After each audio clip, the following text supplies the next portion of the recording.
Hello, everyone. My name is Ludric. I am the game designer for the Gaming Colts. Today, I'm going to be talking to you guys about the Crystal Games Challenge games. I'm going to be playing them myself, and then kind of going over the notes that we all took down from our little judging discussion that we had over a week ago. The reason why we're doing this is because we were unable to show the games at the Crystal Games Challenge panel or at Everfree Northwest. The reason why was due to lack of time. We only were given a short amount of time, I believe, like a half hour, and that was taken up by a really large discussion about how to get into game development. And in the games room, we had a lack of equipment. We're actually discussing this right now, and it's an active discussion on how to not run into this problem next year, so we can ensure that the developers that are in future competitions or in future jams will have the same kind of assurance and have the same kind of experience as the jammers from the first competition, which was really great. I'm gonna stop. I'm gonna stop blubbering now, and I'm going to get right into the first game, which is Rule by Terminal Hunter. Now, Rule is about Princess Chrysalis ousting all of the forces of good in Equestria. So Princess Celestia, Princess Cadence, Princess Luna, Twilight, and her friends, and now she gets to rule as queen. And this game is basically about how long can you survive as queen. Now, in this game, you have love, which is given to you by these ponies here, and in this, sorry, I am grasping for words. And in this game, you have three choices. You can wait a day, you can drain a pony of all its love, or you can drain some love from passersby. And essentially, what's going to happen? Let me drain some love from passersby. They start to kind of turn gray. Now, side note, we really liked this when we talked about it. That was one of the highest notes of our praises, because this was a really tight feedback loop. Essentially, you do something, something happens. You do something, something happens, and it's quick and it's near instantaneous. So when we played it, and when I played it personally, I was just like, oh, okay, that does that. Let's move on. That's a good thing. That's a good thing in my opinion. Let's see. So we have 349 love. I don't know what type of units those are in. And we have 3 days. We have 3 days worth of love for our hive. There we go. There's our units. 3 days worth of love. Let's wait a day. Okay, I need to drain some more love from passersby.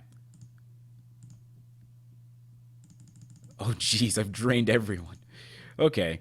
No, wait, no. What about these ponies? They're holding out. They're holding out on us. I need that love. Let's see. Let's wait a day. Drain some more love. Okay, so here's another thing that we liked about the game. It was kind of a pro and kind of a con. There are specific scenarios in the game that required you to make choices, and what we did note was that you can only choose from 3 options at a time. So we tried clicking on these while these scenarios popped up, and of course nothing happened, which is cool. So let's see. In this situation, there are logistical difficulties from the amount of holes in the roads. All right, we don't have enough love to fix it, so let's just set up a local puppet government. I don't know what that. Well, it got us an extra day. That happened. Sorry, I'm gonna have to drain a pony of all its love. Forgive me, Derpy-esque pony. I don't know if that's. I think that's Derpy. No, Derpy's right here. Then who are you? I don't care. I'm evil. Well, we got 1069. We got 1069 love off of that pony. So let's keep on trucking and drain some more love. We gotta wait for them to recharge. Here's another scenario. Okay, so crime is on the rise. Crime in Ponyville? You know what? I wouldn't put it past them. Let's see. That gave us a little bit more love. Let's drain some ponies of their love. Okay, drone reports confusion in a changeling society. Reinstate full taxation. Nah, let's just take the money. It's not like we need it. We're changelings.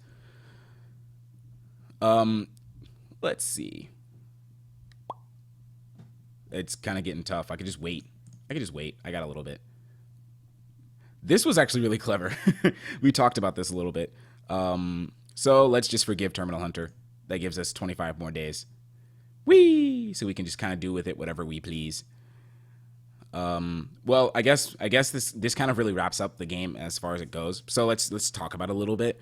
I already alleviated a little bit on the gameplay aspects of it. We liked the tight UI, the fact that you could see the actions of your results directly without any sort of window popping up saying this happened, this happened, this happened, and then this happened, which is really great for this style of game, which we figured out was we decided to clarify as more of an interactive fiction with lots of game elements intertwined between. The con, and the only con that we had for this, was that because it was a content-based game, in order to get a more fuller experience, you would need to have a lot more content, which, given the fact that you had 48 hours, that's a really tough thing to do. So for the gameplay aspect of it, we gave it a 16 out of 20. For the art of this game, we talked about how it was really awesome that you had this white text on a color background that made it really easy to read. So like if I'm just glancing over this game, I know what everything is and what my options are immediately or near immediately. Whereas if this were all black text, it would be a little bit harder and it wouldn't look right to the eyes. So good thing there. Let's see. We put that flipping ponies upside down, like I discussed earlier, was an awesome indicator that you have drained a pony of all its love. So all of these unfortunate people. No, we killed Derpy. I'm so sorry, Derpy. Anyhow, it was a really good indicator that that you have drained a pony of all its love. I'm just gonna leave it at that. We also put that the placement of the game elements, so these choices, this text, strangely enough, was really well done. And especially this text. So, like, we have 25 days left, and we spent 25 days as queen. So that's really good. So for our only con on this one, we put that the harshly colored ponies created a feeling of confusion at points. So you kind of see it right here, but there are specific games that we all played where all the ponies would randomly be clustered like in the center for some reason. I think it's more, this was kind of generated at random, which is fine. You do what you got to do.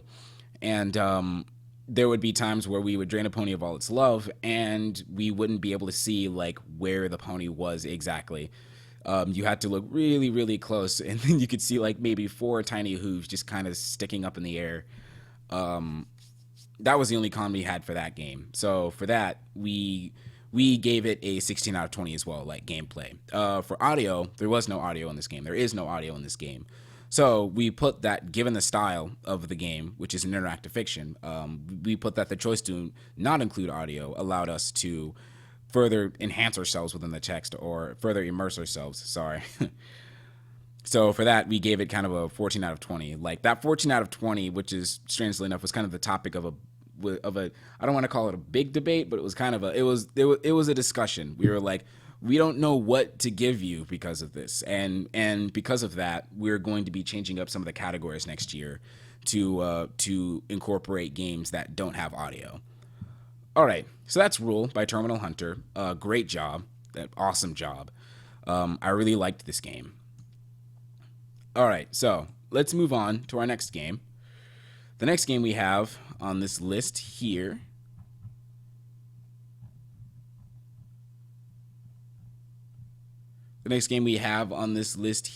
is... Hold on, I'm looking at my notes and somewhat wasting time. That's terrible. I should be going faster. We have Grow Strong by Destineer. Now, for this one, you need a controller. You need an Xbox controller. Luckily, I have one here. All right. So, let me go ahead and start this. So, in Grow Strong, you are Tyrek, and the goal of this game is to suck all the love or magic from every pony in Ponyville. Or at least I assume this is Ponyville. This is a pretty strange mock of Ponyville. Let's go ahead and scare out some ponies. Roar! Okay, so in this game you have this weird reticle thing, which when you did it at first, give me a second. Okay, I'm back. Sorry about that. I had a bit of a volume issue. So, let's see, where was I? Right, so in this game you play as Tyrek and you're sucking out all the love from the ponies in Ponyville, or the magic, and essentially you have this reticle thing, and it's for aiming. It'll come in a little bit later, so let's scare some ponies out of the house. You do that by pressing left or right trigger. So, we have our ponies. So, here, and they run really fast. I'll take this poor soul here. So, with the right trigger, you can kind of herd ponies, like, get over there. get over there. Okay. And also with the left trigger, you can start sucking out magic. So like, and I think we, that is really dark. Anyhow, so that's pretty much the gist of the game. You're going around Ponyville, sucking out magic from ponies. Oh, there's a combo system. All right, so you're going around Ponyville, sucking out magic from ponies. And as you suck out more magic from ponies, Tyrek gets bigger, which is in line with his character from the epic season finale. So, a couple good points about this game. We put that the controls were implemented really well. I ended it, so let's talk about it. We put that the controls were implemented really well. We put that the idea was implemented really well. When progress was shown, you didn't exactly see it in this video, but if you're going around and sucking out enough ponies, you'll see Tyrek slowly start to get bigger. I've never actually gotten to a size that's bigger than the ponies, and we'll talk about that in a little bit. But the idea clicked when progress was shown in specific sessions. However, you know, there were sessions where like the ponies ran faster than Tyrek when they were frightened from their homes, which, you know, those are some really fast ponies. And I wasn't able to catch up with any of them, so that made me and some of my other cohorts kind of frustrated during sessions.